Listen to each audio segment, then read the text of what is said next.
میرا دماغ نہیں مانتا کہ جی نظر بد بھی لگ سکتی ہے. نظر بد کہاں سے آ گئے؟ مجھے پیغمبر نے فرمایا کہ نظر بد لگ سکتی ہے، یہ حق ہے.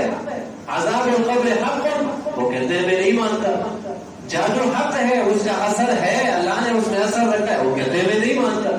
تو پھر آپ اللہ اور اس کے رسول کو بھی نہیں مانتے. جو اللہ اور اس کے رسول کو مانتے ہیں وہ اللہ اور اس کے رسول کی باتوں کو اپنے عقل پر پرکھنے کی کوشش نہیں کرتے. وہ ان چیزوں کو اسی طرح منوان ماننے کے لیے تیار ہو جاتے ہیں، کیونکہ انہوں نے کلمہ اپنے عقل کا نہیں پڑھا، بلکہ انہوں نے اشہد ان لا الہ الا اللہ و اشہد ان محمد رسول اللہ پڑھا. تو یہ پہلی چیز ہے قرآن کریم سے صحیح طریقے سے فائدہ اٹھانے کے لیے. بہت سے لوگ گمراہ ہوئے ہیں، بہت سے لوگ قرآن سے دور ہوئے اسی وجہ سے کہ وہ چیزوں کو اپنے عقل پر پرکھنے کی کوشش کرتے ہیں. ہم سب میں سے سب سے عقل مند انسان کون ہے؟ محمد صلی اللہ علیہ وسلم. ہمارے ذہن کمزور ہے، ہمارے عقل کمزور ہے. سب سے عقل مند انسان محمد صلی اللہ علیہ وسلم. اگر اس نے جس چیز کا تذکرہ کیا ہے کہ یہ چیزیں ہیں، موجود ہیں، ہم اس پر ایمان لاتے ہیں کہ ہمارے نبی نے فرمایا کہ ہے، ہم اسی کی بنیاد پر اس پر ایمان رکھتے ہیں. یؤمنون بالغیب. قرآن سے فائدہ اٹھانا چاہتے ہو، غیب پر صحیح ایمان لاؤ. اللہ پر میرا ایمان ہے، اللہ کی کتابوں پر ایمان ہے، آخرت کو میں نے نہیں دیکھا، میرا ایمان ہے، میں نے واپس اٹھنا ہے، حساب کتاب کے لیے پیش ہونا ہے، میرا ایمان ہے. کیسے مانتے ہیں آپ؟ ہمارے نبی نے فرمایا، ہمارے اللہ نے قرآن میں فرمایا. قبر میں عذاب ہے، نعمتیں بھی ہے، جنت والا ماحول بھی ہے، جہنم والا ماحول بھی ہے. کہاں سے ہے؟ ہمارے نبی نے فرمایا. میرا ایمان ہے اس چیز. یہ یؤمنون بالغیب، یہ غیب پر ایمان ہے. ان چیزوں پر جب ایمان بن جائے پھر اللہ اور اس کے رسول کی باتیں آپ معمولی نہیں سمجھیں گے، اس طریقے سے آپ ان کو اہمیت دیں گے. یؤمنون بالغیب. دوسری چیز وَيُقِيمُونَ الصَّلَاةَ، نماز کی پابندی، نماز کو قائم رکھنا، باجماعت ادا کرنا، ان کو تمام اصول، ضوابط، شروط، آداب کے ساتھ ادا کرنا، بروقت ادا کرنا، سنت کے مطابق ادا کرنا. یؤمنون بالغیب ویقیمون الصلاۃ. دوسری صفت. تیسری صفت ومما رزقناہم ينفقون. اللہ فرماتے ہیں جو میں نے ان کو دیا ہے ان میں سے پھر اللہ کے راستے میں خرچ بھی کرتے ہیں. والذین یؤمنون بما انزل الیک. اور 4 نمبر پہ یہ ہے کہ یہ اگر قرآن سے صحیح فائدہ اٹھانا چاہتے ہیں، صحیح پرہیزگار اور متقین بننے کی کوشش کرتے ہیں، تو 4 نمبر صفت یہ ہے ان لوگوں میں، یہ ان کتابوں پر ایمان رکھتے ہیں جو آپ کی طرف نازل کیا گیا. یعنی قرآن کریم پر بھی ان کا ایمان ہے، وما انزل من قبل کا، اور ان کتابوں پر بھی ان کا ایمان ہے جو اس قرآن کریم سے پہلے نازل کیا گیا.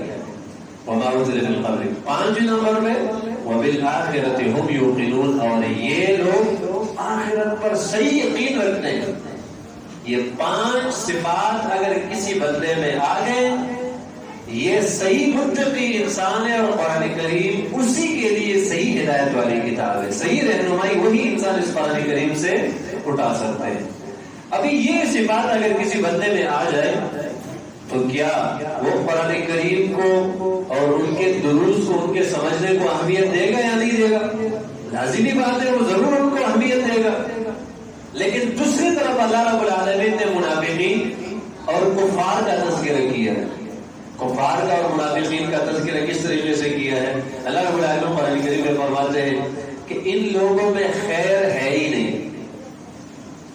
وَلَوْ عَلِمَ اللَّهُ فِيهِمْ خَيْرًا لَأَسْمَعَهُمْ. اگر ان میں کوئی خیر ہوتا تو اللہ رب العالمین ان کو ضرور توفیق دے دیتا کہ یہ قرآن کریم کو سمجھ لیتے، ان پر عمل کرتے. لیکن اگر اللہ ان کو توفیق نہیں دیتے، اس سے معلوم یہ ہوتا ہے ان لوگوں میں کوئی خیر ہے ہی نہیں. کتنی بڑی بات ہے. اگر اللہ رب العالمین جس انسان کے بارے میں یہ فرمائے کہ اس بندے میں کوئی خیر نہیں ہے، کتنی بڑی بدبختی ہے. یہ مومن بندے کی نشانی ہے کہ اللہ رب العالمین اس کو قرآن کے سامنے بٹھا دیتا ہے، ان کو توفیق دیتے ہیں سمجھنے کے لیے بھی، پڑھنے کے لیے بھی، سننے کے لیے بھی، سنانے کے لیے بھی. یہ اللہ کی طرف سے بہت بڑا فضل ہے اس ذات کا. یہ مومن بندے کی نشانی ہے. اللہ جس کو یہ توفیق دیتا ہے یہ مومن انسان کی نشانی ہے. قرآن کے لیے اس کو خاص کرنا، قرآن کی محبت اس کے دل میں ڈالنا اور مختلف اوقات میں ان کو توفیق دینا، یہ اللہ رب العالمین کی خاص فضل اور اس ذات کی مہربانی ہے جس کے لیے بھی اللہ تعالیٰ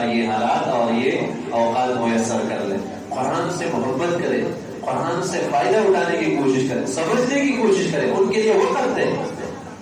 کافروں کے بارے میں اللہ رب العالمین فرماتے ہیں لاہیۃ قلوبہم واسروا النجوى الذين ظلموا هل هذا الا بشر مثلكم افتأتون السحر وانتم تبصرون۔ ایک چیز کو اگر آپ اہمیت نہیں دیتے، کیا وہ آپ کے دل میں جگہ بنا سکتے ہیں؟ کبھی بھی نہیں۔ آپ کے دل میں اسی چیز کے لیے مقام اور مرتبہ بنے گا جس کو آپ اہمیت دیتے ہیں، بے شک وہ انسان کیوں نہ ہو، بے شک اپنے بچے کیوں نہ ہو۔ اگر اپنے بچوں میں سے بھی جس کو آپ اہمیت دیتے ہیں، ان کا تھوڑا سا دوسروں سے زیادہ مقام اور مرتبہ بنتا ہے۔ قرآن اور قرآن کی تعلیم کے لیے، اس کے مجلس اور اس کے سمجھنے کے لیے اگر اہمیت نہیں دیتے، غفلت کی بنیاد پر آپ معمولی ہلکا سی چیز لے لیتے ہیں، کبھی بھی آپ قرآن کریم سے فائدہ نہیں اٹھا سکتے۔ یہ اللہ رب العالمین نے کافروں کا ذکر کیا کہ وہ کیا کرتے ہیں، وہ قرآن کریم کھیلتے کودتے ہنسی مذاق اس طرح چیز بنا کے اسی حالت میں اس کو سنتے ہیں اور اس کا مذاق اڑاتے ہیں۔ یہ اللہ رب العالمین نے ان کا ذکر کیا کافروں کے بارے میں۔ قرآن کریم ان کے لیے کوئی عام سی چیز ہے، قرآن کے بارے میں ان کے دلوں میں کوئی اہمیت نہیں ہے، عام سی چیز سمجھ لیں۔ لاہیۃ قلوبہم، اس کے بعد ان کے دل بالکل غفلت والی حالت میں ہے، اور اسی غفلت کی بنیاد پر اس قرآن کی تاثیر سے متاثر بھی ہے، ڈرتے بھی ہے۔ کہیں اس قرآن کی وجہ سے لوگ محمد صلی اللہ علیہ وسلم کے پیروکار نہ بن جائے، کہیں ہمارے دوست احباب محمد صلی اللہ علیہ وسلم کی وجہ سے اس قرآن کریم کو سن کے سمجھ کے مسلمان نہ ہو جائے۔ تو اثر النجوى الذين ظلموا، پھر آپس میں ایک جرگہ بنا کے اس جرگے کے بنیاد پہ لوگوں کے ذہنوں میں شبہات ڈالتے ہیں۔ آپ کو پتہ نہیں یہ لوگ کیسے ہیں، یہ محمد صلی اللہ علیہ وسلم ان کے مجلس میں بیٹھنے والے یہ لوگ چیف لوگ نہیں ہیں۔ یہ جرگہ بنا کے آپس میں چپ چپ کے باتیں کرنا اور محمد صلی اللہ علیہ وسلم اور ان کی دعوت کے بارے میں شبہات پیدا کرنا تاکہ لوگ قرآن سے متاثر نہ ہو جائیں، لوگ قرآن کی طرف نہ آئے بلکہ قرآن سے دور ہو جائیں۔ یہ کافروں کا طرز ہے، کافروں کا طریقہ کار ہے۔ مسلمان کا طرز کیا ہے؟ نبی علیہ السلام کی یہ آخری حدیث بیان کرتا ہوں، پھر بات ختم کرتے ہیں۔ ایک حدیث آخری بس توجہ۔ نبی علیہ السلام مسجد میں تشریف فرماتے، تین بندے ہیں، ایک بندہ آ کے جلدی آ گیا اور سامنے قریب نبی علیہ السلام کے پاس بیٹھ گیا، واضح نصیحت ہو رہی ہے، نبی علیہ السلام واضح کر رہے ہیں۔ دوسرا بندہ تھوڑا سا شرم اور حیا محسوس کرتے ہوئے پیچھے لوگوں کے آخر میں بیٹھ گیا۔ تیسرے بندے نے تھوڑی سی زیادہ حیا کر کے دروازے سے جب دیکھ لیا کہ درس ہو رہا ہے، او جی چلو ابھی کیا وہاں جا کے بیٹھیں گے، دروازے سے یہ واپس چلا گیا۔ صحیح حدیث ہے یہ۔ درس ختم ہو گیا، نبی علیہ السلام نے فرمایا ان تین بندوں کا آپ لوگوں کو مثال بیان نہ کروں؟ یا رسول اللہ کیوں نہیں، بیان کیجئے۔ آپ علیہ السلام نے فرمایا یہ پہلا شخص جس نے اللہ کو جگہ دی اپنے دل میں، کس کی؟ اللہ کو جگہ دی۔ ابھی یہاں اللہ کو جگہ دینا یا اللہ کی کتاب کے لیے جگہ ہے؟ اللہ کی کتاب کا درس ہو رہا ہے نا، اس کی اہمیت بیان ہو رہی ہے، وعظ اور نصیحت ہے۔ آپ نے ان کو اہمیت دی، دل میں ان کے لیے ایک عظمت رکھا کہ جی بہت بڑی باتیں ہو رہی ہیں، بہت قیمتی باتیں ہیں، میں اس سے کیوں محروم ہو جاؤں؟ اس نے اللہ کو جگہ دی، اللہ کی کتاب کو اہمیت دی، سامنے آ کے قریب بیٹھ گیا۔ اللہ نے اس بندے کو جگہ دی، اپنے عرش میں اپنے عرش والے ملائکے کے ساتھ ان کا تذکرہ کیا کہ میرے ایسے شوق والا بندہ ہے۔ کتنی بڑی عزت ہے اس بندے کی جو قرآن کو اہمیت دیتے ہیں، وعظ نصیحت کو اہمیت دیتے ہیں۔ اللہ تعالیٰ ایسے بندوں کا اتنا عزت احترام اپنے ملائکے میں ان کا تذکرہ کرتے ہیں، یہ میرا فلان بندہ ہے، اتنا شوق سے قرآن کو اہمیت، دل سے ان کو عظمت اور ان کو شوق، یہ چیز ضروری ہے۔ دوسرا بندہ اس نے حیا اختیار کیا، فاستحی اللہ منہ، اللہ نے بھی اس کو سزا دینے سے حیا کیا، کچھ نہیں کہا کہ چلو جی ٹھیک ہے، کیونکہ اس نے حیا کیا، آگے پیچھے بیٹھ گیا۔ وَأَمَّا الثَّالِثُ أَعْرَضَ فَأَعْرَضَ اللَّهُ عَنْهُ، تیسرے بندے نے منہ موڑا، اعراض کر کے چلا گیا، اللہ نے بھی اس سے منہ موڑ لیا، اعراض کیا۔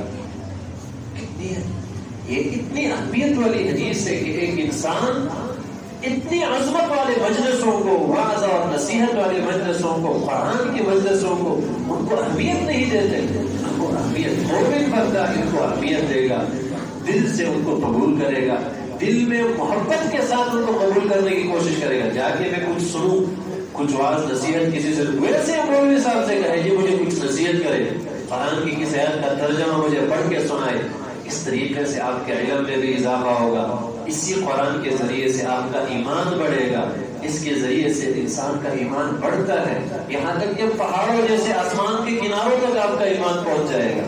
تو اپنا ایمان بڑھانا چاہیے اسی کتاب کے ذریعے سے، اس کے سمجھنے کی کوشش کرے اور اس کی تلاوت بھی کرے بار بار۔ ابھی چند دن رہ گئے، انہی دنوں میں فائدہ اٹھائے، جتنا ہو سکے قرآن سے یہ بقیہ ایام گزارے، اپنے اوقات کو مرتب کر لے، کچھ وقت قرآن کریم کے سمجھنے کے لیے اور کچھ وقت اس کے تلاوت کے لیے، ذکر اذکار کے لیے۔ سب سے بہترین ذکر یہی قرآن کریم ہے، سب سے افضل ترین ذکر۔ ایک حرف پر 10 نیکیاں ملتی ہے، ایسے کوئی ذکر ہے جس کے ایک حرف پر آپ کو 10 نیکیاں ملے؟